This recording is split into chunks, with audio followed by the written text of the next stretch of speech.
Olá, você que assiste essa apresentação. Nela eu abordo o artigo Avaliação da Resiliência Térmica em Habitações de Interesse Social, uma revisão sistemática de métricas, conceito, métodos de análise e lacunas de pesquisa com implicações para o Brasil. O trabalho ele foi elaborado por mim, Adriano Lopes, em colaboração com Márcio Filho e com a professora doutora Edna Aparecida Nico Rodrigues, todos vinculados ao programa de pós-graduação em Arquitetura e Urbanismo da Universidade Federal do Espírito Santo. O objetivo desse trabalho consiste em revisar sistematicamente a literatura sobre métodos e indicadores de desempenho para avaliação da resiliência térmica em edificações residenciais, com ênfase no sobreaquecimento avaliado por simulação termoenergética. E o interesse por esse tema, ele decorre de um deslocamento do objeto, da verificação do desempenho em condições típicas de operação, para avaliação da capacidade de manutenção das condições habitáveis no contexto da mudança climática durante eventos de calor extremo, questão que se torna central para a habitação de interesse social brasileiro. O ponto de partida é a lógica de produção da habitação social no Brasil. Os projetos padronizados no âmbito do programa Minha Casa Minha Vida, eles resultam na replicação de edifícios idênticos em diferentes regiões bioclimáticas, não obstante a significativa economia em escala. Então, essa padronização, portanto, ela não constitui um desvio da prática, mas pressuposto do modelo produtivo, e é precisamente aí que se instala o problema do desempenho térmico. Essa contradição ela se intensifica quando se considera a escala continental do território, cuja diversidade é classificada pela NBR 15.220, dígito 3, parte 3, recentemente atualizada em 2024, em zonas climáticas definidas a partir da temperatura média anual de bulbo seco, de 6 zonas bioclimáticas, subdivididas, cada uma delas, em duas subzonas, classificadas por sua umidade. Então, elas são divididas em subzonas úmidas e secas, segundo limites de umidade relativa. E cabe observar que esse zoneamento não acompanha as divisões político-administrativas, pois municípios geograficamente próximos, ainda que pertencentes à mesma unidade federativa, podem ser enquadrados em zonas bioclimáticas distintas, uma vez que a classificação ela responde a gradiente de latitude, altitude e umidade, aos quais se somam os efeitos microclimáticos da urbanização. A heterogeneidade climática manifesta-se, portanto, mesmo em escala regional, o que fragiliza qualquer pressuposto de solução projetual que seja genérica, que seja única para um mesmo estado ou região. Com relação à formulação especificamente do problema, em consequência disso, a aplicação de uma única configuração arquitetônica em regiões com climas distintos ignora as especificidades ambientais, locais e as necessidades dos ocupantes, comprometendo então o desempenho térmico e a eficiência energética à medida que as mudanças do clima intensificam os eventos de calor extremo. Trata-se de uma lacuna progressivamente crítica, enquanto a envoltória dessa edificação, ela se mostra insuficiente e tende a se tornar inadequada dentro da vida útil da edificação, em relação às suas condições térmicas. Ainda que o país ele disponha de parâmetros de referência estabelecidos pela NBR 15.575, que é a nossa norma de desempenho, a prática profissional ela carece de metodologias mais robustas para a avaliação sistemática da resiliência térmica em cenários climáticos futuros. Essa lacuna é agravada pela natureza dimensional desse conceito de resiliência térmica, cuja avaliação deve incorporar suas 4 dimensões: a vulnerabilidade, resistência, robustez, capacidade de recuperação, ao longo do ciclo de resiliência do sistema edifício ocupante.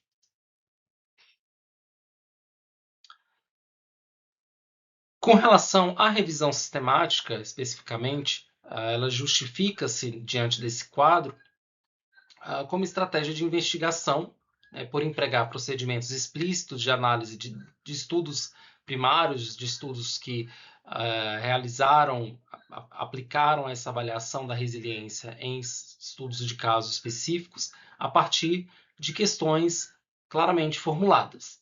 O objetivo não é a transposição direta de estruturas internacionais, mas a identificação em um conjunto de artigos e a síntese das abordagens e indicadores disponíveis, condição prévia para verificar sua aderência no marco normativo e climático brasileiro. Então, ela parte de 3 momentos específicos, né? O momento de planejamento dessa revisão, da sua condução, definidos os conceitos que serão abordados, quais serão seus recortes, seus enquadramentos, a fim de chegar a uma consolidação, um resultado, né? uma apresentação, né? Da abordagem síntese, né? Dessa revisão. A condução, ela seguiu o protocolo PRISMA, estruturado nas etapas de planejamento, condução e consolidação, como abordei anteriormente, com buscas nas bases Science Direct, Scopus e Web of Science. E a sintaxe, ela agrupou os descritores Thermal-Resilience ou Thermal-Resilient e Thermal-Resilient, relacionando-os com os termos Low Income, Housing e Residential, então todos os termos em inglês, agregando-os, né, pelo operador AND, né, operador I, com aplicação a títulos, palavras-chave e resumos, e sem restrição temporal, né, de modo a captar a evolução do campo dessa conceituação. E a partir disso foi elaborado, então, um formulário para preenchimento de todos esses dados, de extração das informações dos artigos e verificação da pregnância desses artigos, né? Quais são, a partir de um conjunto de informações presentes em todos eles, quais esses artigos levantados eles respondem à pergunta de pesquisa. Nesse sentido, os critérios de elegibilidade definiram parâmetros rigorosos de seleção, né, os quais são apresentados aqui foram apresentados no slide anterior e complementados nesse slide. Então, foram selecionados somente aqueles que utilizaram simulação termoenergética, que abordaram a escala do edifício, que adotaram indicadores de desempenho quantificáveis e foram considerados eventos de calor extremo. Este último operacionalizado por definição explícita de limiar e duração desse período, desse evento de calor extremo.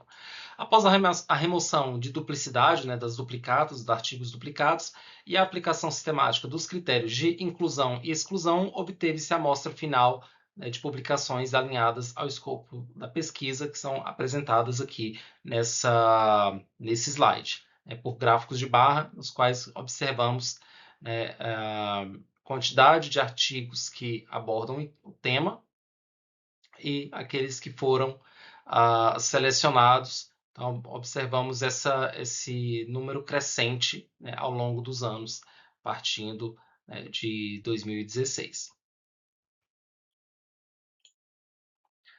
A distribuição temporal das publicações confirma a consolidação recente do tema como campo distinto de investigação, né, com deslocamento progressivo de trabalhos conceituais para aplicações empíricas e, mais recentemente, para a incorporação de dimensões de justiça ambiental. E essa análise, ela revelou agrupamentos temáticos predominantes, né? Então, abordando ali eventos climáticos extremos e sobreaquecimento, desenvolvimento metodológico, indicadores de desempenho e habitação vulnerável e justiça climática, com sobreposições decorrentes do caráter interdisciplinar de parte das contribuições. Então, aqui observamos quais autores se enquadram em cada um desses agrupamentos temáticos, e observamos que mais de um autor aborda mais de um desses agrupamentos temáticos. Com relação aos indicadores organizados por dimensão de resiliência, não se identifica atualmente uma métrica universalmente aceita para mensurar a resiliência térmica em edificações.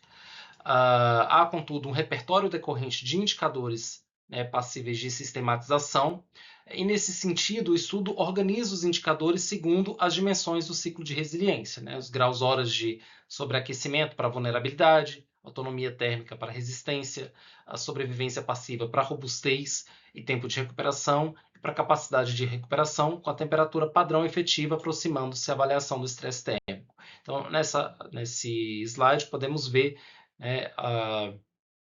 quais autores abordam um ou mais indicadores em suas aplicações em estudos de caso.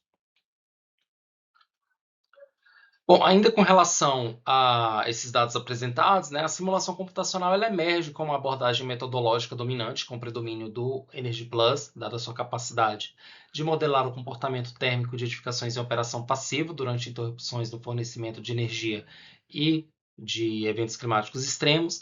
Identifica-se também a aplicação do software ENVIMAT para exame de interações, né, do microclima urbano, embora que minoritárias. O protocolo de extração ele indica a predominância de pesquisas quantitativas, com validação empírica por medições in loco ainda limitada, e a restrição que recomenda cautela na conversão direta de resultados de modelagem em critérios normativos. Então, essas informações ainda relacionadas aos resultados apresentados anteriormente. E aqui, nesse slide, especificamente, eu apresento os conceitos, né, relacionados às principais métricas identificadas, né, e empregadas, abordadas pelos autores apresentados anteriormente. Essa definição ela resulta, né, da comparação dos conceitos apresentados por cada um dos artigos levantados. No caso brasileiro, as restrições de produção impõem teto orçamentário por unidade, o que limita as opções de materiais e favorece sistemas construtivos com elevada transmitância térmica, por exemplo, né, como observado aqui nessa apresentação, né, com um valor médio de 4,4 watts por metro quadrado. Os desempenhos reportados, né, dentre os estudos levantados, aplicados ao contexto brasileiro, eles são consistentes com essa condição, né? Então, tem ali uma autonomia térmica bastante reduzida, tempos prolongados de recuperação após eventos de calor e demanda de refrigeração elevada. A esse quadro soma-se a tendência projetada, né, que em cenários de alta emissão estima-se, né, na qual estima-se um aumento de até 5,0 graus Celsius nas temperaturas médias das cidades brasileiras até 2090, o que torna progressivamente inadequados os padrões atuais das envoltórias, né, da envolvente térmica. Nesse slide eu apresento alguns valores, né, alguns limiares relacionados aos indicadores, aos principais indicadores levantados para alguns municípios brasileiros, os quais foram agrupados por zonas bioclimáticas, né? Então temos ali alguns valores aplicados às zonas 1 e 2 e à zona 6, né? Que são zonas 1 e 2, zonas mais frias, zonas 6, as zonas mais quentes. E essa leitura desses resultados ela extrapola a dimensão técnica, ao evidenciar que os critérios mínimos da NBR 15.575 admitem, né, a aprovação de projetos termicamente vulneráveis, com elevação das emissões operacionais e custos de refrigeração inacessíveis à população de baixa renda, verifica-se uma transferência de custo e de risco ao ocupante. A busca por economia inicial converte-se, assim, em passivo social e ambiental ao longo do ciclo de vida das edificações.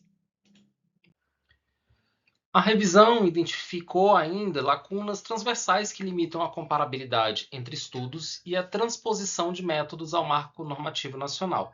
É um modelo de comportamento adaptativo dos ocupantes apoiados em suposições determinísticas, a não harmonização dos limiares de conforto e dos limites críticos adotados, a ausência de análise interseccional das vulnerabilidades, né, com relação à idade, renda, raça, gênero e condições de saúde, e a quantificação insuficiente das incertezas e das projeções climáticas ao longo prazo. A partir dessas constatações, propõe-se uma agenda articulada em 3 momentos, né, em critério, método e política. Nesse primeiro momento, a incorporação de limiares de calor, a NBR 15.575, com faixas diferenciadas por zona bioclimática, em substituição à aprovação binária. Em método, a consolidação de um indicador nacional de resiliência térmica validado empiricamente em habitação em regime de ocupação e associado a protocolos padronizados de simulação. Em política, a vinculação do critério ao financiamento habitacional e a políticas de planejamento habitacional, de modo que a verificação de desempenho anteceda essa contratação.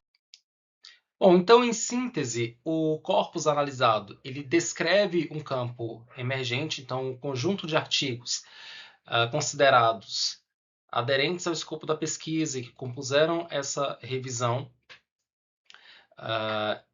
É um campo também metodologicamente heterogêneo e ainda pouco validado empiricamente, sobretudo no contexto nacional, no qual não se identifica uma métrica universal, mas um repertório sistematizável pelas dimensões da resiliência.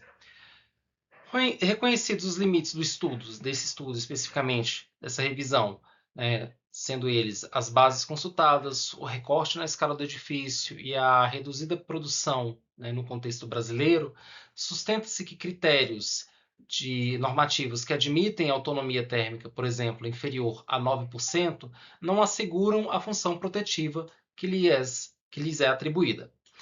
Bom, então, gostaria de finalizar agradecendo a você que me acompanhou até aqui. Meu contato, assim como o meu número de ORCID, estão na tela, então estou disponível para conversarmos mais a respeito desse trabalho e dessa temática. Muito obrigado.